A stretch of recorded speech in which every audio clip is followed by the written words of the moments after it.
Welcome to the West Virginia Legislature on the West Virginia Channel. I'm Beth Voorhees. The House of Delegates is just finishing up all of its bills on third reading and is beginning its bills on second reading. Let's take you live to the floor of the House. This amendment makes sense and gives some background on this because it's a strike and insert, putting in model language. Back last year in 2015, there was a Supreme Court case, John Purdue versus Nationwide Life Insurance. And it got into the inner workings of our unclaimed property. And in essence, how our unclaimed property works, you got basically three parties of interest. You have the owner and their subsequent beneficiaries. Those are the people that buy the policy. You have the holder of the policy, that's the insurance companies. And then you have the treasurer, who's the conservator, or basically the trustee, and how all this works. The issue that it came before that court, and what the court ruled was, there was an argument over how long and how hard the insurance companies had to look at people that died, that had life insurance policies. Under our unclaimed property law, what the ruling of the Supreme Court was, at the time of death of the individual, the owner of the policy, then 3 years from that, if the insurance carriers cannot find the owner's beneficiaries, then the money goes to the conservator, John Purdue, who takes an attempt and goes and works years trying to get that money distributed.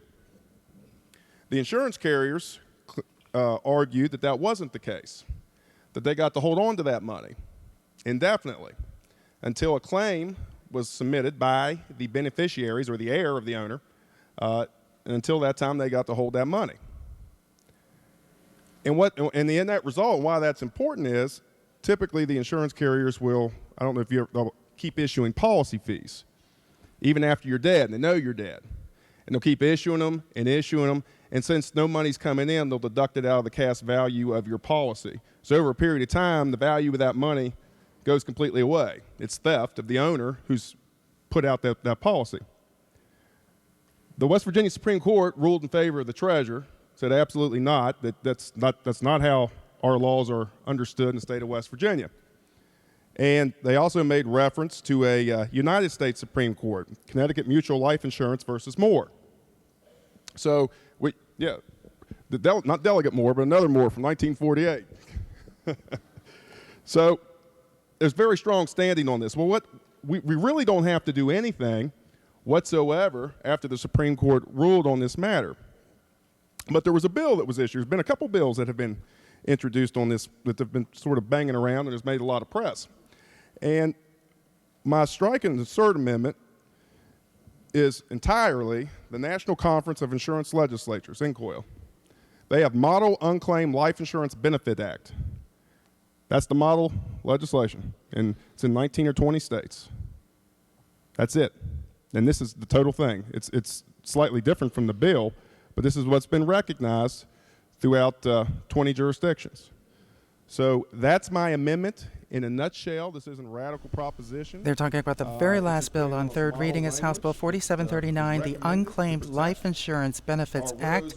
Delegate Spinagle is attempting to amend the bill on third reading. Thank you, Mr. Speaker, and I request a read close. Other members desiring to speak to the adoption of the amendment. Gentleman from the 22nd, Delegate Moffett. Mr. Speaker, permission to return to the second order of business for an introduction. If the gentleman could wait till we complete this bill. Well, Okay. Without objection, gentleman may proceed. Excuse me, sorry. Thank you, Mr. Speaker. In the gallery, we have former delegates from the 22nd District, one of our constituents, Assistant Treasurer Josh Stowers. If the House can make him welcome.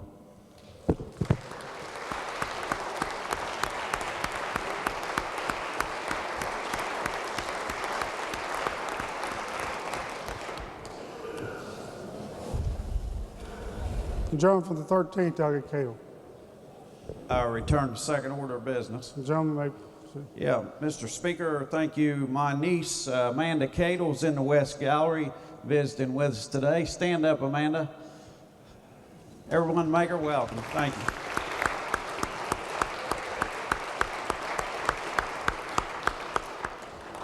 The gentleman from 60th, Delegate Faircloth.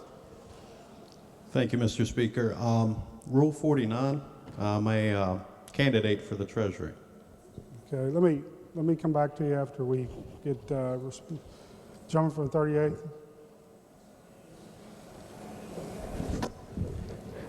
Thank you, Mr. Speaker. Ladies and gentlemen, the gentleman's amendment makes substantial changes to the bill. Most importantly, it removes the rulemaking authority that was provided to the insurance commissioner.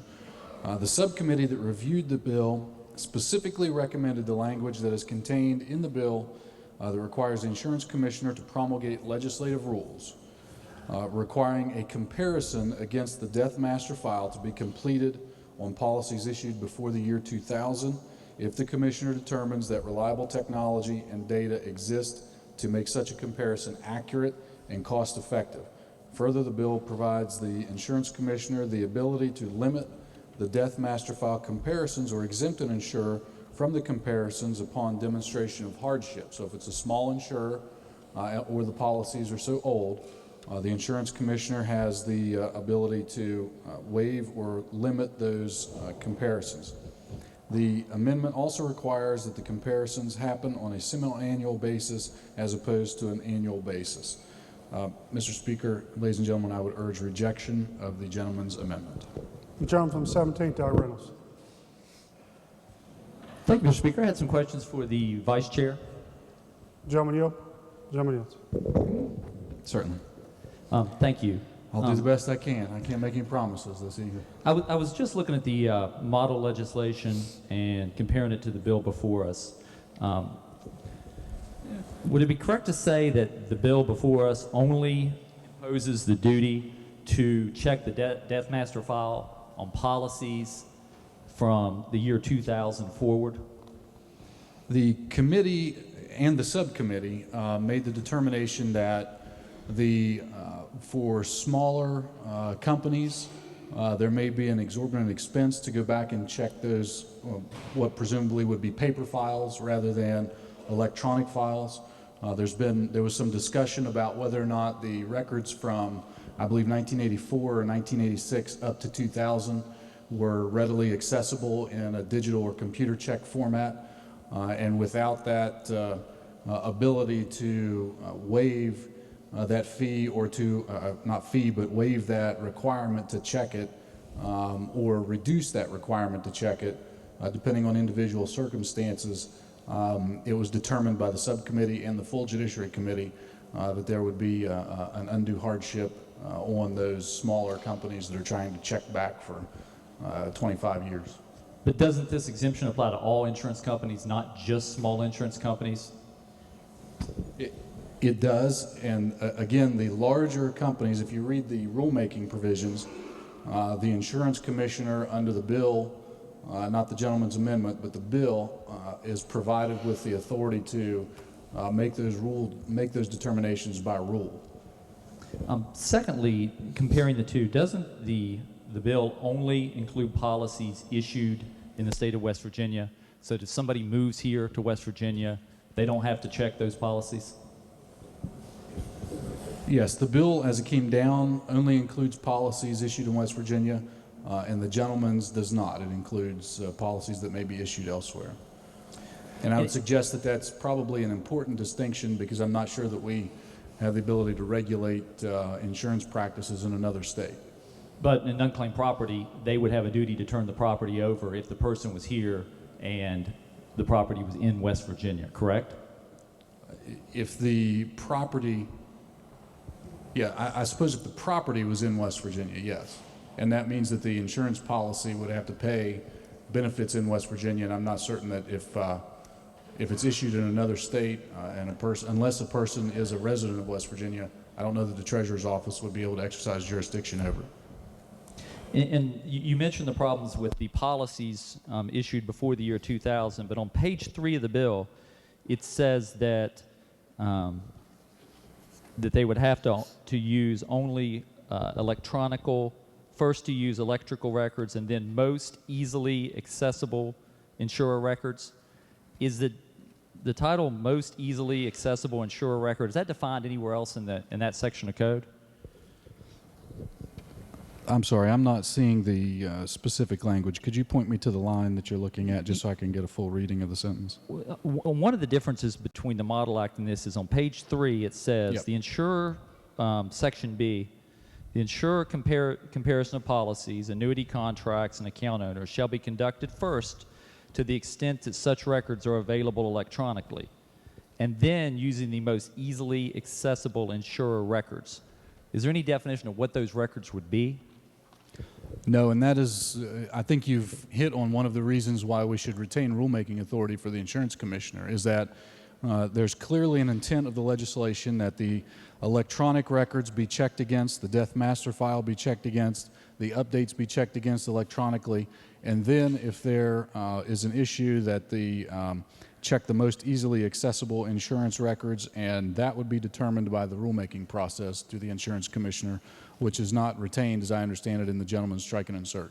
And that would be in page 5. It says it exempts an insurer from the death master file comparison, or to do one less frequently if the insurer can demonstrate a hardship.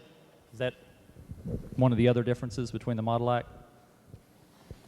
That's correct. And I should point out that the language before us is a Model Act as well. The Judiciary Committee made a handful of changes based on the recommendations of the subcommittee, but it is a Model Act as well that was presented or largely borrowed from the INCOIL model language. And that was, I think, put in effect, the INCOIL, in 2011. Is that correct? I'm not sure what the effective date of that was. And do you know how many states have adopted the Model Act?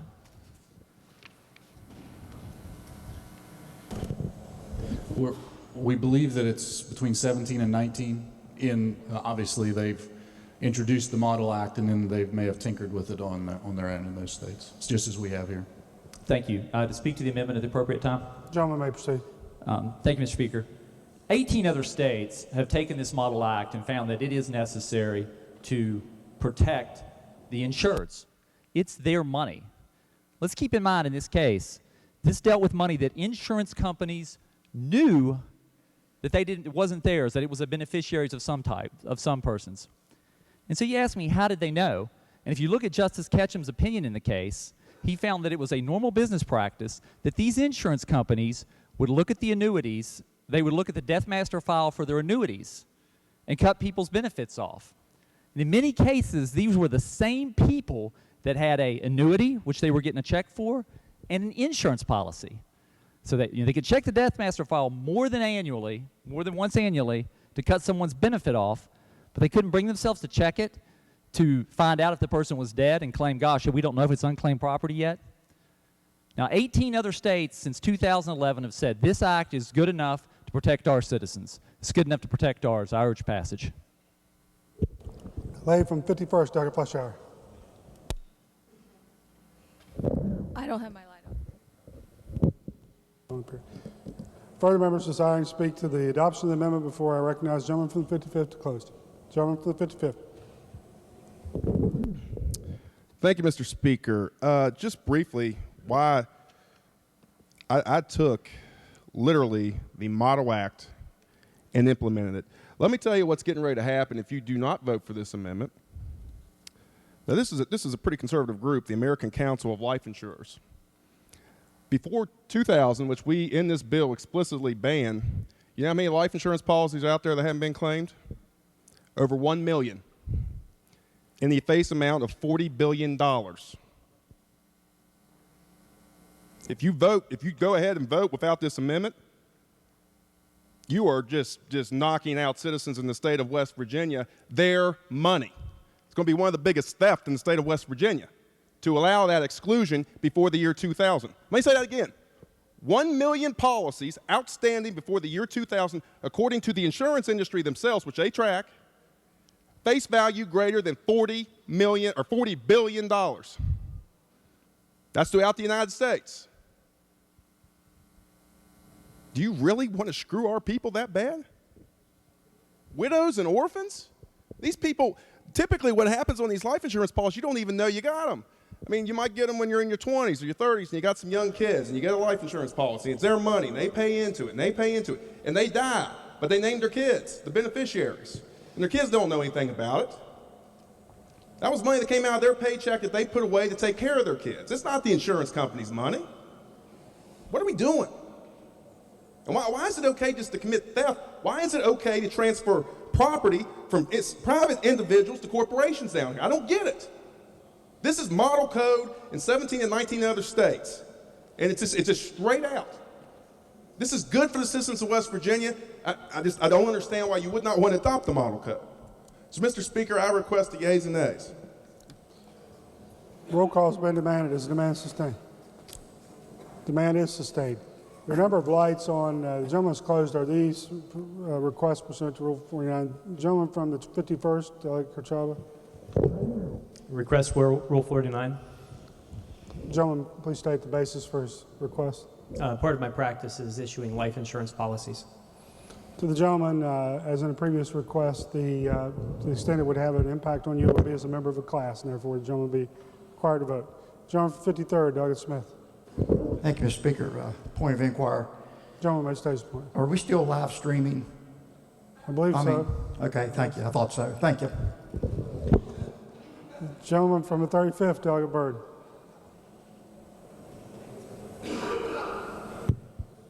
Thank you, Mr. Speaker. With the clarification I provided the Speaker earlier, I still request a Rule 49. The gentleman, upon additional information that's been provided by the gentleman today, I believe that to the extent you would have any impact to you, it would be as a member of a class, and therefore the gentleman would be required to vote. Question for the House is, and gentleman from the 50th, or excuse me, gentleman from 60th, Delegate Faircloth, to the extent this would have, as a candidate for the office of Treasurer, to the extent this would have an impact on you, I think it would be an indirect impact in terms of, you would just be required to implement this policy. But even to the extent it would have any type of an impact on you, it would have an impact on all future candidates for the office, and therefore it would be the ruling of the chair that you would be a member of a class and therefore be directed to vote. The question for the House is the passage of the bill. All those in favor of passage will vote aye. Or, excuse me, I'm sorry. The question for the House is the adoption of the amendment, the strike and insert amendment. All those in favor will vote aye. Those opposed will vote no. The clerk will prepare the machine.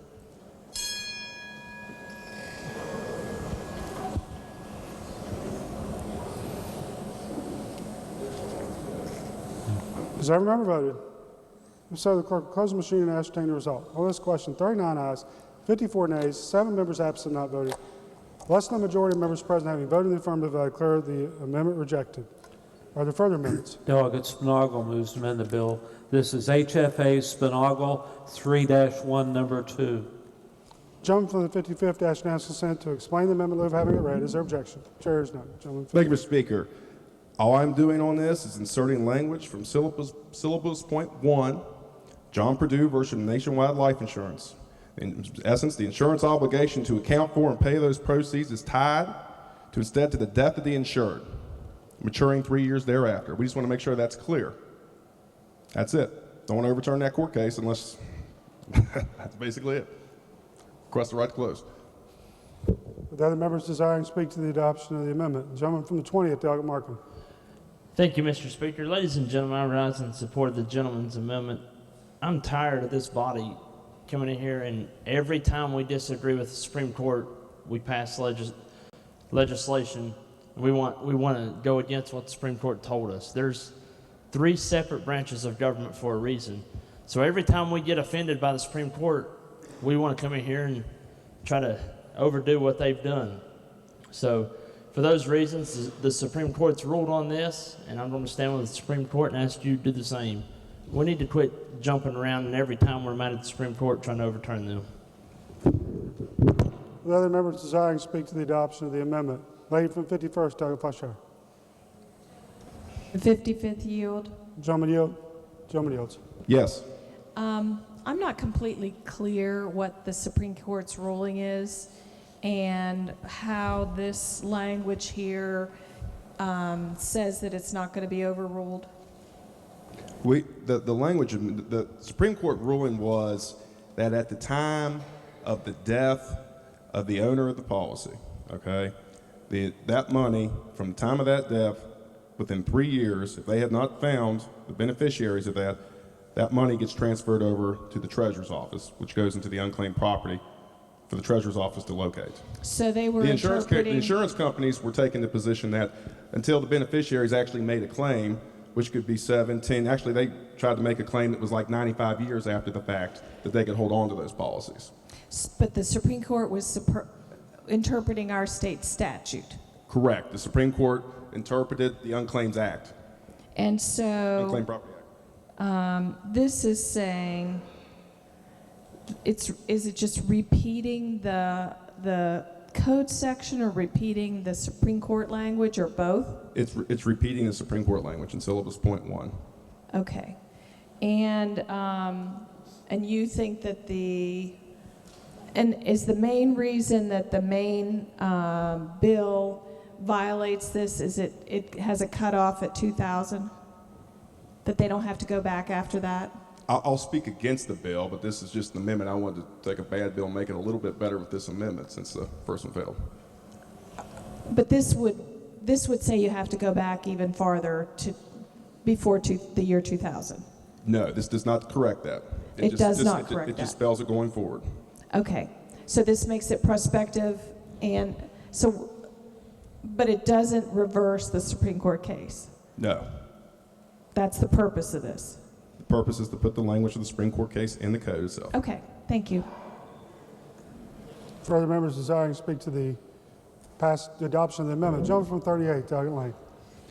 Thank you, Mr. Speaker. Ladies and gentlemen, again, I would urge rejection of the gentleman's amendment.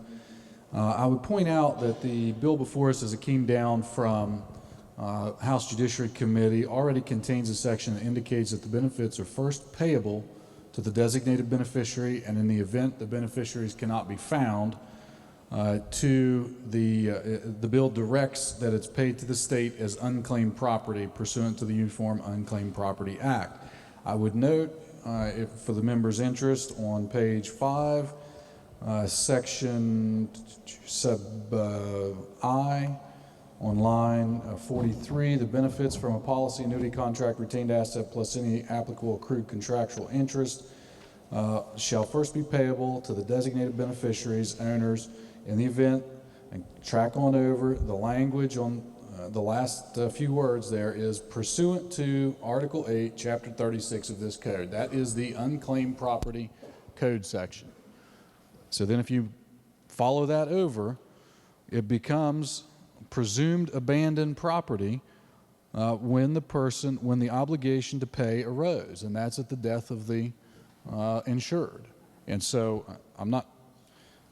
I believe that the situation is already covered to the extent that it is different from the syllabus point in whatever court case.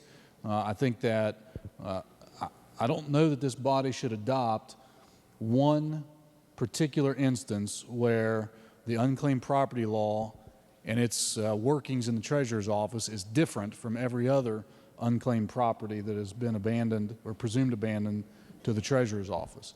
The bill before us without the gentleman's amendment simply follows the current unclaimed property law. The gentleman's amendment would change that, and I urge rejection. Further members desiring to speak to the adoption of the amendment before I recognize the gentleman from 55th to close. Gentleman from 55th.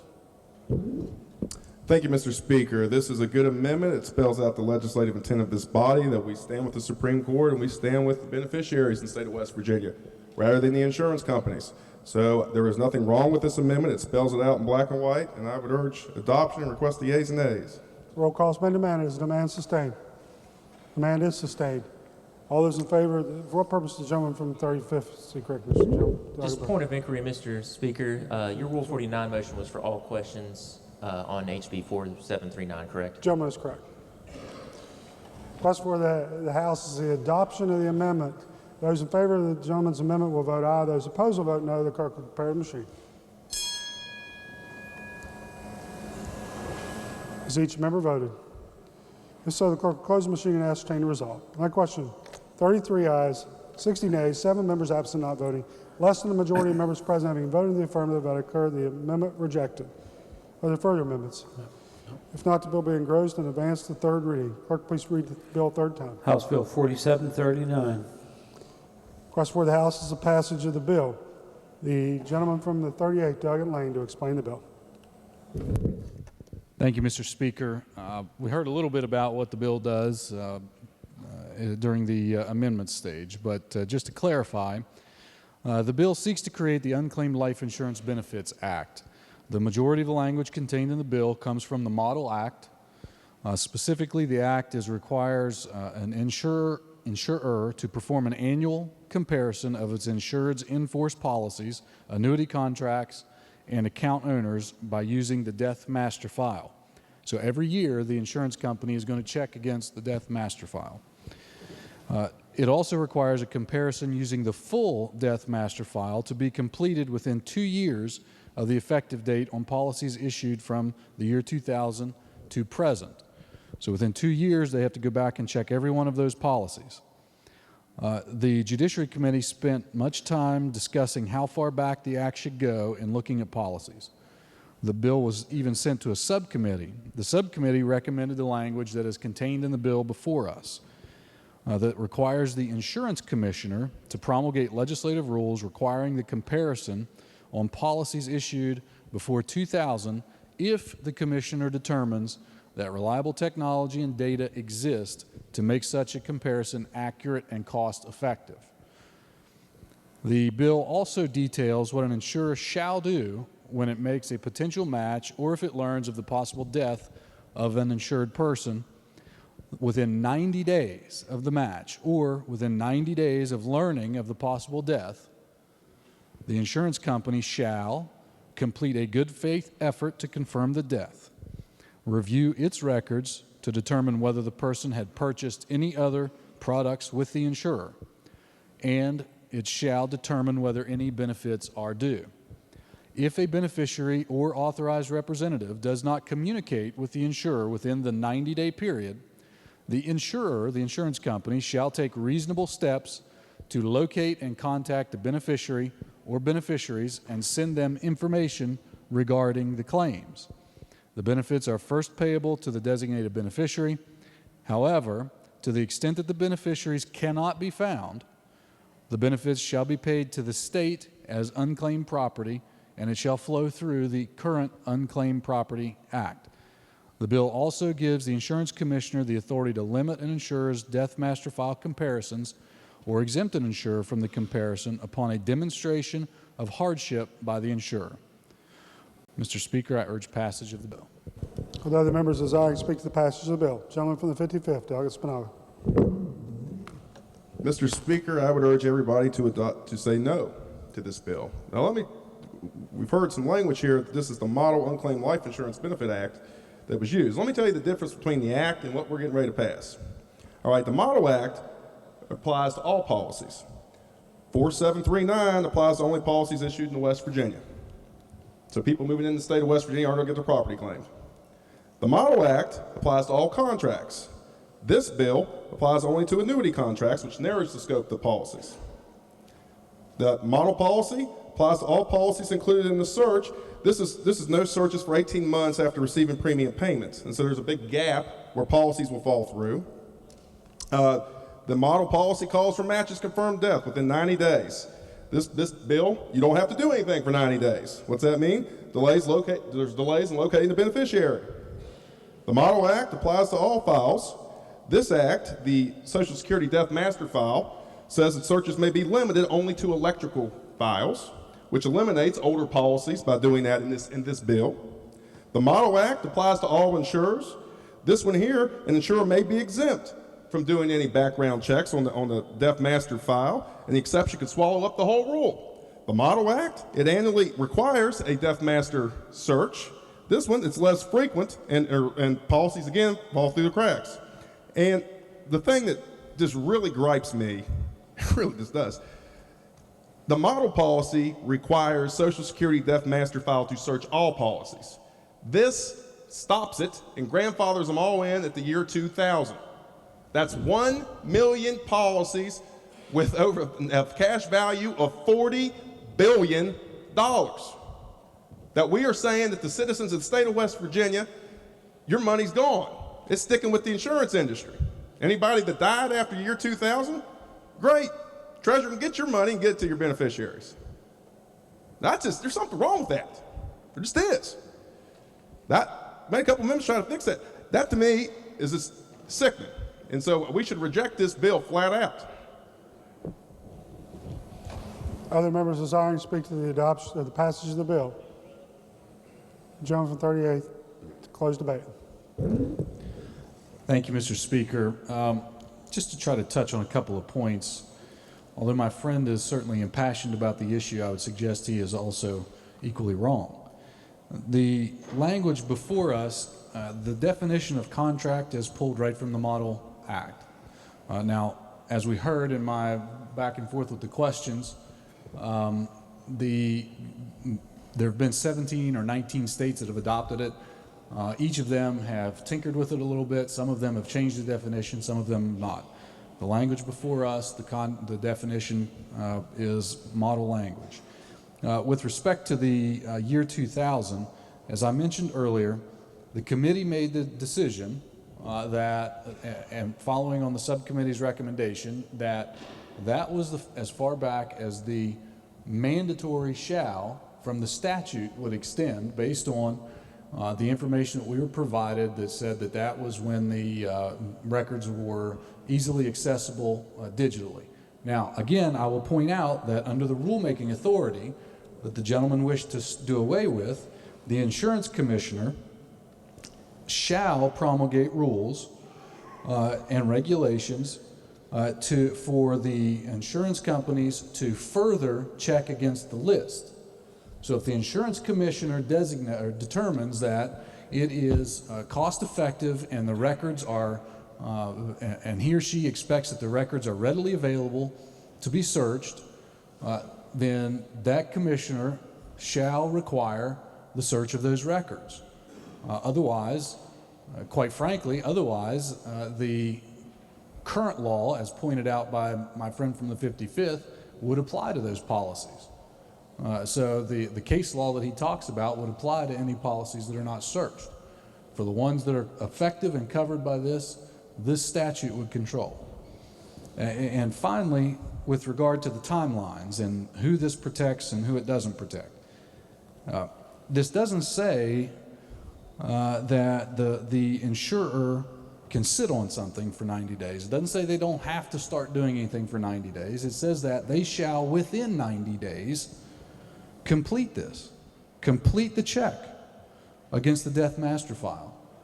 And I would remind everybody that right now there's no requirement for them to do that at all.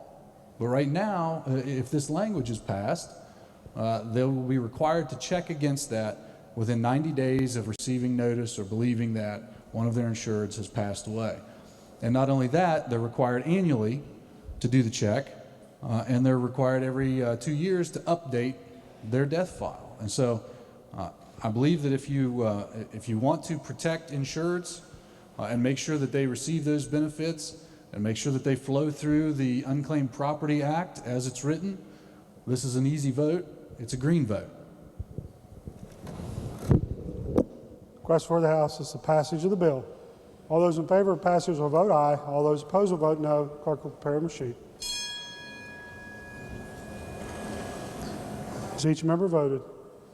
If so, the clerk will close the machine and ascertain the result. On that question, 61 ayes, 33 nays, 6 members absent not voting. Majority of members present having voted in the affirmative, I declare the bill passed. Clerk, please report the title. House Bill 4739. Are amendments to the title? Delegate Schott moves to amend the title. Request for the House is the adoption of the title amendment. All those in favor will say aye. Those opposed, no. Ayes appear to have it. Ayes do have it. Declare the title amendment adopted. The clerk will please communicate the action of the House to the Senate and request concurrence there. And bills on second reading. Committee substitute for Senate Bill 421, terminating behavioral health severance and business privilege tax. Are there amendments? Delegate Nelson moves to amend the bill. Gentleman from 35th. Oh, I'm sorry. Gentleman from 35th, ask unanimous This consent. is HFA E. Nelson 3-1, number 1. To explain the amendment, having it read, is there objection? Chair is none. Gentleman from 35th. Thank you, Mr. Speaker. This is a strike and insert amendment, and it takes House Bill 4486, which is further down here on second readings. 4486 we handled in the Finance Committee a couple days ago, and we're just incorporating our whole bill into Senate Bill 421, which the intents are both similar. What Senate Bill 421 had, it inadvertently created the possibility that the health care provider tax could potentially extend beyond July 1. And it also inadvertently limited the prescription exemption when the intent was to remove the exemption on other purchases of durable goods. If I may, in essence, what both of these bills do after the adoption of this amendment, obviously, it permanently terminates the privilege tax on those who are in the business of providing behavioral health services. That's a 5% tax currently in place on these entities. That would go into effect July 1, 2016. The elimination of this tax will avoid a federal clawback of Medicaid funds that we would face if we didn't end this tax. The second part of this bill temporarily suspends the exemption of a sales tax that currently applies to the purchases by a healthcare provider of durable medical equipment. The suspension of this exemption is for 2 years. The net effect, this will cost our general revenue an additional $2 million, but it clears the deck of a very large liability from CMS if we do not do this. Mr. Speaker, I urge adoption of the amendment. Are there other members desiring to speak to the adoption of the amendment? Not question for the House is the adoption of the amendment. All those in favor will say aye. Aye. Those opposed, no. As per habit, I do have it declare the amendment adopted. Are there further amendments? No. If not, the bill be engrossed. There be advanced to third reading. Committee substitute for House Bill 4035, permitting pharmacists to furnish naloxone hydrochloride. Are there amendments? No. If not, the bill be engrossed and advanced to third reading. Committee substitute for House Bill 4046, relating to the promulgation of rules by the Department of Administration. Are there amendments? No. If not, the bill be engrossed and advanced to third reading. Committee substitute for House Bill 4168, creating a special motor vehicle collector license plate. Are there amendments? No. If not, the bill be engrossed and advanced to third reading. Committee substitute for House Bill 4196, relating to abandoned antique vehicles. Are there amendments? No. If not, the bill be engrossed and advanced to third reading. Committee substitute for House Bill 4239, relating to construction of a modern highway from Pikeville, Kentucky to Beckley, West Virginia. Are there amendments? No. Not to be engrossed and advanced to third reading. House Bill 4246, changing the Martinsburg Public Library to the Martinsburg-Berkeley County Public Library. Are there amendments? Not to be engrossed and advanced to third reading. Committee substitute for House Bill 4301, relating to a framework for initiating comprehensive transformation of school leadership. Are there amendments? Not to be engrossed and advanced to third reading. Committee substitute for House Bill 4308, barring persons who are convicted of certain criminal offenses from acquiring property from their victims. Are there amendments? No. Not to be engrossed and advanced to third reading. House Bill 4345, repealing the West Virginia Permitting and Licensing Information Act. Are there amendments? No. Not to be engrossed and advanced to third reading. House Bill 4364, Internet Privacy Protection Act. Are there amendments? No. Not to bill be engrossed and advanced to third reading. Committee substitute for House Bill 4435, authorizing the Public Service Commission to approve expedited cost recovery of electric utility coal-fired boiler modernization and improvement projects. Are there amendments? No. Not to be engrossed and advanced to third reading. Committee substitute for House Bill 4486, terminating the behavioral health severance of business privilege tax. Mr. Speaker. Gentleman from the 58th. Thank you, Mr. Speaker. I ask unanimous consent to postpone action 1 day. The gentleman from the 58th asks unanimous consent that action on the bill be postponed 1 day. Is there objection? Chair hears none. Action will be postponed 1 day.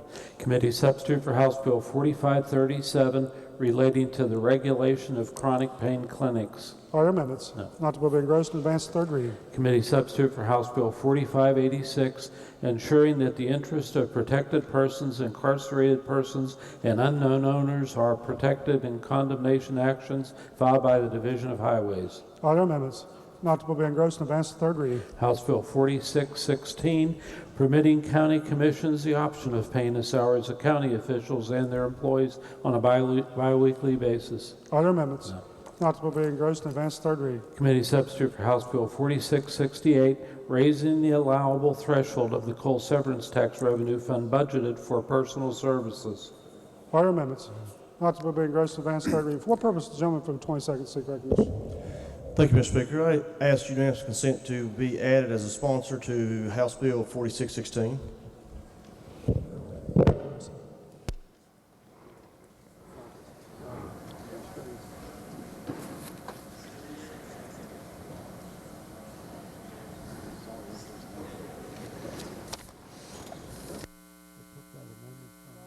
Without objection, the gentleman may be added as a sponsor. The gentleman from 32nd, Delegate Fast. Thank you, Mr. Speaker. I ask unanimous consent to be withdrawn as a co-sponsor for 4438. Without objection, the gentleman will be removed as a co-sponsor. Further bills on second reading. House Bill 4724, relating to adding a requirement for the likelihood of imminent lawless action to the prerequisites for the crime of intimidation and retaliation. Are there amendments? No. Not to bill be engrossed and advanced to third reading. House Bill 4728, relating to Schedule 3 controlled substances. Are there amendments? Delegates Spinago, Push.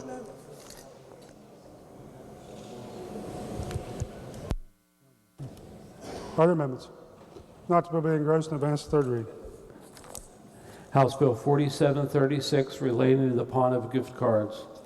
Are there amendments? No. Not to bill be engrossed and advanced to third reading. House Bill 4737, relating to increased penalties for manufacturing or transportation of a controlled substance in the presence of a minor.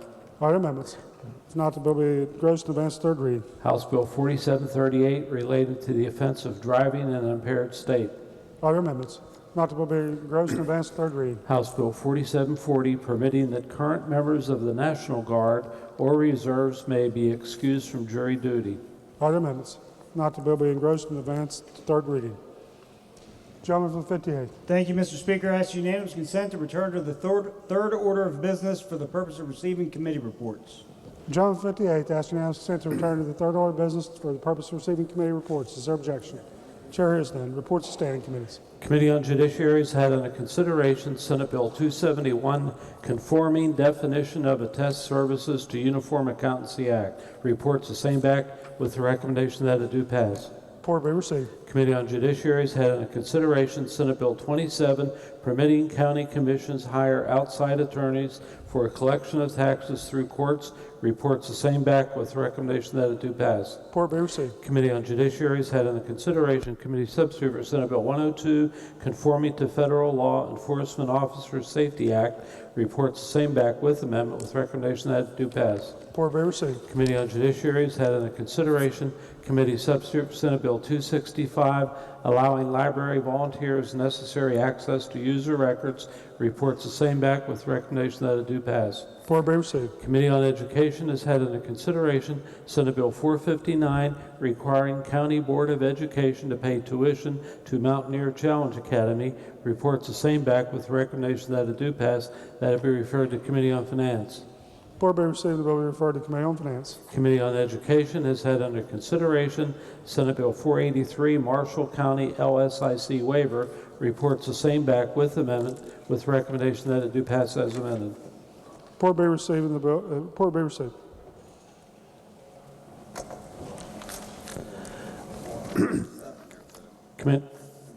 Committee on Health and Human Resources has had under consideration Committee substitute for Senate Bill 404, removing prohibition on billing persons for testing for HIV and sexually transmitted diseases. Reports the same back with amendment with the recommendation that it do pass as amended, that it be referred to Committee on Finance. Report be received. The bill be referred to Committee on Finance. Reports of select committees. Select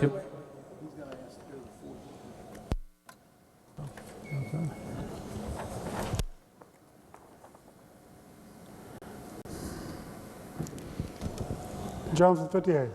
Thank you, Mr. Speaker. I ask unanimous consent to return to the fourth order of business for the purpose of receiving committee reports.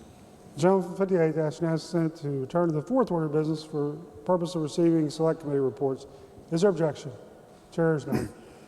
Reports to select committees. Select Committee on Prevention and Treatment of Substance Abuse has had under consideration Senate Bill 627, permitting physician to decline prescribing controlled substance. Reports the same back with amendment with recommendation that it do pass as amended, that it be referred to Committee on Judiciary. Report by receiving the bill referred to the Committee on the Judiciary. Leaves of absence.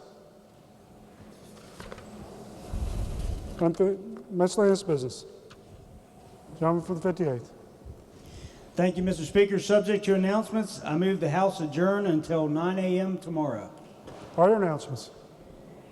Gentleman from the 61st, Delegate Duke. Thank you, Mr. Speaker. Your Education Committee will not meet tomorrow, but will meet Friday, March the 4th at 9 a.m. The agenda will be posted. Gentleman from 27th, Delegate Schott. Thank you, Mr. Speaker. Your Committee on the Judiciary will not meet tonight, but we will meet tomorrow, 1/2 hour after the floor session. The agenda will be posted. Gentleman from 53rd, Delegate Smith. Thank you, Mr. Speaker. Your Committee on Energy will meet Thursday, and the time will be determined. The agenda is posted. Lady from the 31st, Delegate Arbon. Thank you, Mr. Speaker. I would like to inquire about the availability of the House chamber for a public hearing this Friday, March 4th from 8 to 9 a.m.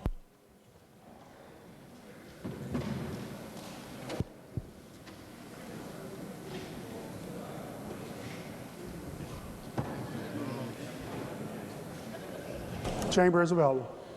Thank you, Mr. Speaker. Your Committee on Government Organization will conduct a public hearing in the House chamber this Friday, March 4th from 8 to 9 a.m. on the committee substitute for SB 267, modifying removal procedure for certain county, school district, and municipal officers. Gentleman from the 8th, Delegate Anderson. Thank you, Mr. Speaker. Finance Subcommittee A, I will try to call a meeting at some point after the floor session tomorrow so that we can get together and finalize our education accounts. Thank you. Gentleman from the 28th, Delegate Cooper. Thank you, Mr. Speaker. Your Committee on Veterans Affairs and Homeland Security will meet briefly in the morning at 8:45 in the House Education Room. Thank you. Further announcements. Gentleman from 37th, Delegate Pushkin. Mr. Speaker, I'd like to ask unanimous consent that the comments made by the gentleman from the 13th in regards to House Bill 4578 be recorded in the appendix of the journal. Without objection, remarks to be printed in the appendix of the journal. Before we adjourn, I just thank everyone today for your hard work. This was a long day and one of many, I'm sure, but I think we accomplished a lot today and appreciate everyone being here all day. So, Mr. Speaker. Gentleman from the 58th. Thank you, Mr. Speaker. I also want to announce that the Rules Committee will meet at 8:45 a.m. in the lounge behind the Speaker's podium. Further announcements. Not the question for the House is the motion by gentleman from the 58th that the House stand adjourned until 9 a.m. tomorrow. All those in favor will say aye. Those opposed, no. The ayes appear to have it. The ayes do have it. Declare the House adjourned until 9 a.m. tomorrow. A long day for the House of Delegates and for the State Senate as well, and they get longer. Tomorrow is the 50th day, and the session only lasts 60 of them, so there will be some long days ahead. This concludes our legislative coverage for this day. We will be back at 9 a.m. tomorrow morning for the House floor session as just announced by the Majority Leader. Until then, I'm Beth Voorhees for the West Virginia Channel, a service of West Virginia Public Broadcasting.